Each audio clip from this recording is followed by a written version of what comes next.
Burkina Faso. Citoyens, citoyennes, braves forces de défense et de sécurité, braves volontaires de défense pour la patrie, braves camarades de la veille citoyenne, partenaires de l'intérieur et de l'extérieur du Burkina Faso, camarades patriotes invités des pays membres de l'AES,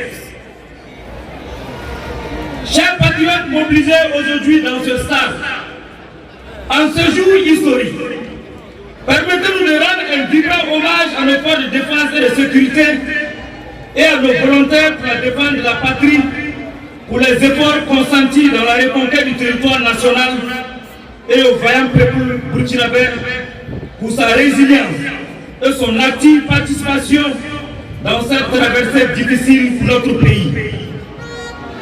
Nous avons également une pensée pieuse à l'égard des orphelins, des veuves et toutes les victimes de cette guerre que nous traversons.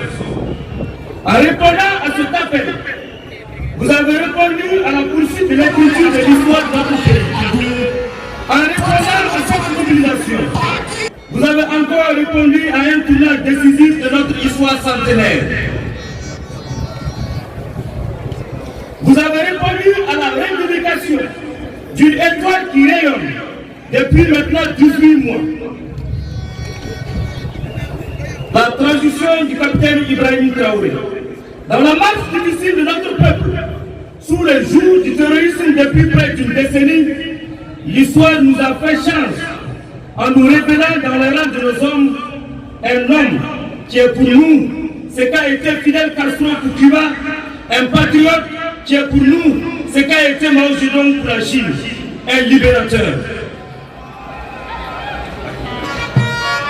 En rappel, le désespoir de notre peuple face à la horde terroriste orchestrée par un complot impérialiste international déguisé avait conduit un groupe de jeunes officiers à prendre les responsabilités patriotiques le 30 septembre 2022 pour secourir à temps notre terre souillée par le sang et la mort.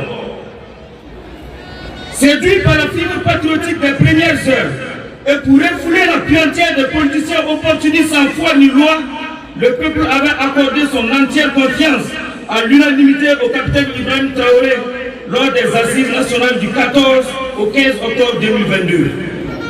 Depuis lors, contre tout négativisme des ennemis,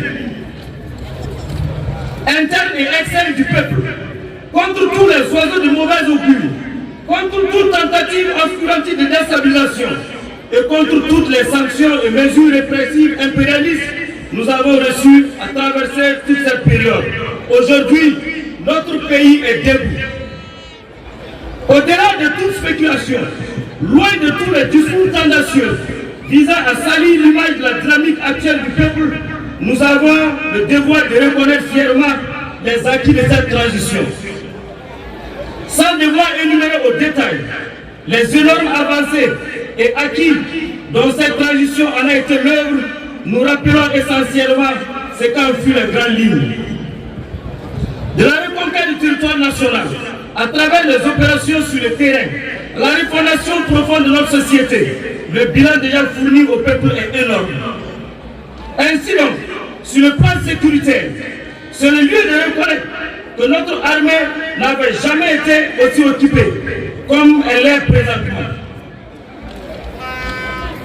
De la réorganisation du dispositif militaire, en passant par l'équipement progressif de nos forces combattantes, les autorités de la transition ont pu révolutionner l'approche militaire dans la lutte contre les groupes terroristes. Cette montée en puissance de l'armée burkinabé se démontre incontestablement aujourd'hui par la réinstallation de plusieurs villages autrefois sous l'occupation des ennemis et la réouverture de plusieurs établissements scolaires ainsi que la réduction drastique de la capacité de nuisance des individus égarés. Sur le plan économique, la vision pour l'industrialisation de notre pays a permis d'initier les grands projets à travers l'Agence pour la promotion de l'entrepreneuriat communautaire tels que la construction de la toute première usine de transformation de la tomate à Bobo-Dioulasso, de l'usine de raffinerie d'or du Burkina et les projets de grandes unités industrielles en cours sont la preuve que notre économie nationale connaît et connaîtra une grande accélération pour le grand bonheur des populations. Sur le plan alimentaire, l'offensive agricole et l'initiative présidentielle pour l'autosuffisance alimentaire lancée par la transition ont permis le labour de plus de 64 000 hectares en 2023, avec aussi l'aménagement de plus de 10 648 hectares de plus sur le site agricole de Bagré et ailleurs également. L'acquisition d'un nombre important de tracteurs de labour, de semences et d'intrants agricoles pour la campagne agricole 2024, le Burkina Faso fonce tout droit vers l'autosuffisance alimentaire. Peuple du Burkina Faso, depuis plus de 60 ans, l'on nous avait fait comprendre qu'un certain nombre de cultures, telles le blé, ne pouvaient pas être produites au Burkina Faso. Mais aujourd'hui, avec le capitaine Ibrahim Traoré, le Burkina Faso est inscrit sur la liste des pays producteurs de blé.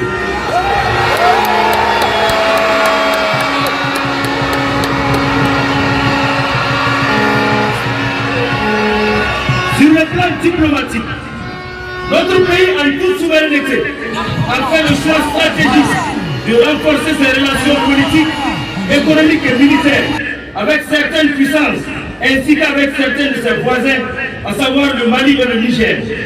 C'est à cet effet que l'Alliance des États du Sahel a vu le jour le 16 septembre 2023. Tout en raffinant notre attachement à l'affirmation de la souveraineté nationale, la CNAVC demeure solidaire à toutes les initiatives de l'AES. Là encore, l'on nous avait dit que si nous quittons la CEDEAO, notre mort était certaine. Mais sous le leadership de nos présidents de l'AES, nous sommes vivants et avec même plus de dignité.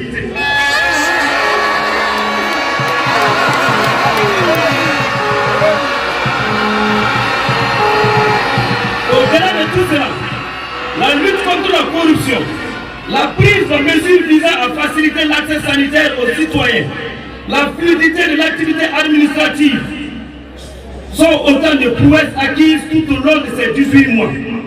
Peuple du Burkina Faso, ce parcours si court, mais plein d'acquis pour notre peuple, nous interpelle sur la nécessité de poursuivre ces efforts et d'accepter les sacrifices à venir.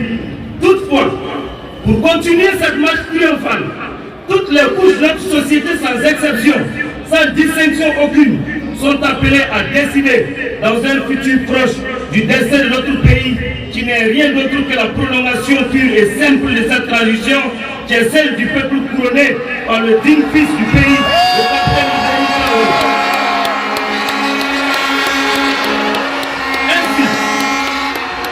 Ainsi, conformément à la charte de la transition adoptée en octobre 2022, le peuple se prononcera bientôt sur les nouvelles orientations de la dynamique de la refondation de notre pays.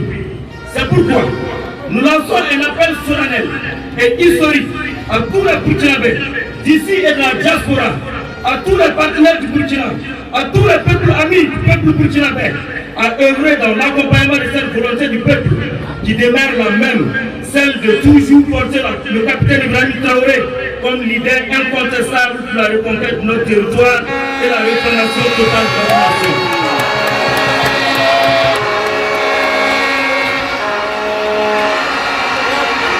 Les assises nationales prochaines doivent nous permettre, nous Burkinabés, de matérialiser et d'officialiser la volonté du peuple, rien que la prolongation de la transition, celle du peuple déjà en cours. Une fois de plus, le peuple aura l'occasion de s'assumer devant l'histoire et de se sauver lui-même sous le leadership éclairé d'un homme d'État, au sens du terme, le capitaine Ibrahim Traoré. Nous lançons un appel à tout le peuple à faire barrage aux manipulateurs, aux opportunistes qui ne pensent qu'aux élections pour piller notre nation. À bas les ennemis du peuple burkinabé. À bas les politiques de déstabilisation. À bas les impérialistes et les valeurs locaux. Oui aux assises nationales. Oui à la prolongation. Oui au respect de la transition. Vive le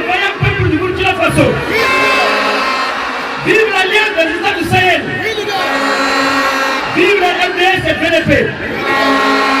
Vive le capitaine Ibrahim Traoré et son équipe. Que Dieu bénisse de Burkina Faso. La patrie ou la mort. Merci beaucoup, camarades.